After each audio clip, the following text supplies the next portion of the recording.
Hey, what's up everyone? Thanks for checking out the video today. I just want to do a quick review on this Makita impact wrench I've got. This is their half-inch model, and this is the newer XWT14.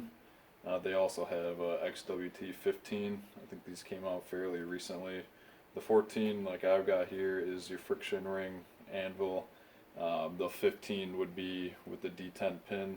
I kind of like the friction ring, just a little smoother and easier for putting on and off sockets. It still retains it on there good, but you know, quick and easy to snap off. You don't have to put a tool into for like the pin detent style.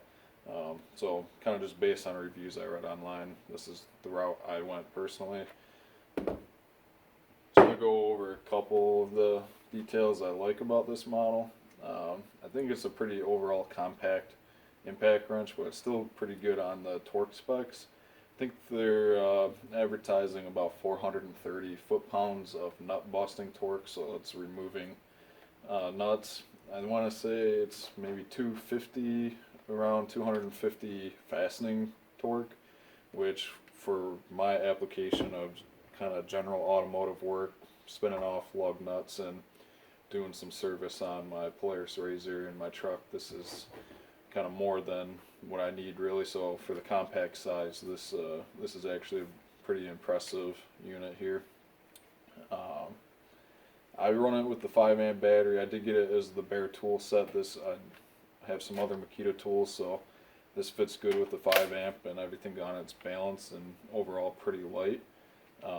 Some of the what I really like about these Makitas are all of the different modes they have. So with this, you've got 4 different speeds that you can cycle through here, and then you can also hit your mode button and go into an auto mode, and then within auto mode you have 3 speeds. And that auto mode kind of, if you're putting on say a lug nut, it'll auto stop after a certain amount of torque or a certain amount of impacts, and the opposite, if you're taking off a lug nut or another nut, it'll, as soon as it loosens up, it actually stops the spinning.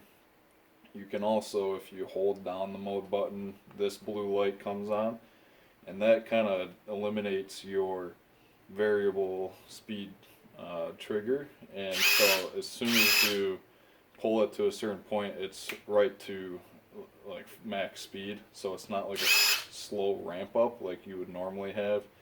And it actually works quite well for like spinning off lug nuts quickly because it's just right to max power.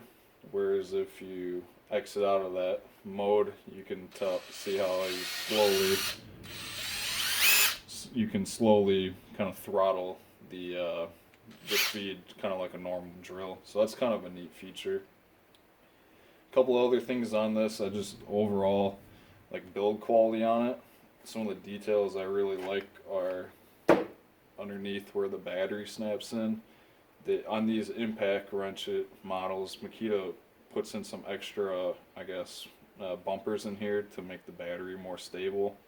So you've got on each side here like little metal sleeves that kind of reinforce the plastic housing.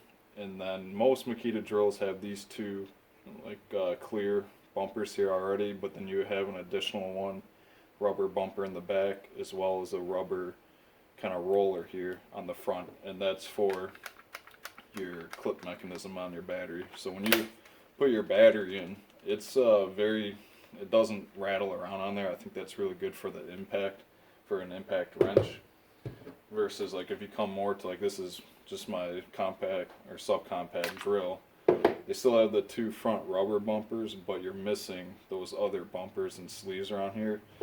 And while for just the applications that would this work for, that's plenty, but you can see how the battery is a little bit looser and doesn't necessarily rattle, but it's not as tight versus the impact wrench where it's good on there, and that's really good for when you're hitting lug nuts. It kind of isolates the battery a bit better and keeps it from rattling around. So I do like that aspect of it.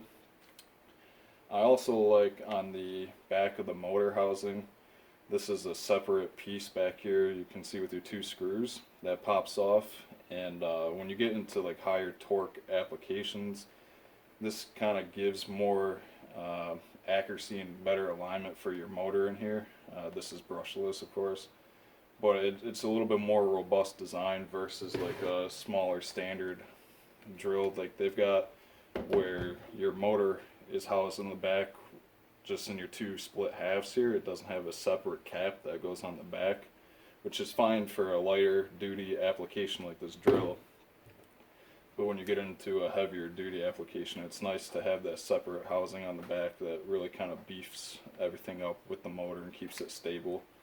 And coming to the front, I also like that they have this kind of plastic, I would call it like almost like a sacrificial guard that goes over your impact housing, and that's nice for just banging around. That's going to eat up a lot of your impacts of just hitting different things. And then on top of that, or on the front, you've got a glow-in-the-dark rubber ring there. So that's really kind of all the details on this. I've still haven't used it a ton, just a little bit. It's still fairly new. Like I said, they came out fairly recently, and I just got this one a couple months ago. But that's just kind of some of the details and specs that stand out to me on it. I'm going to walk through a couple of the different modes on here and just show how it works on a lug nut.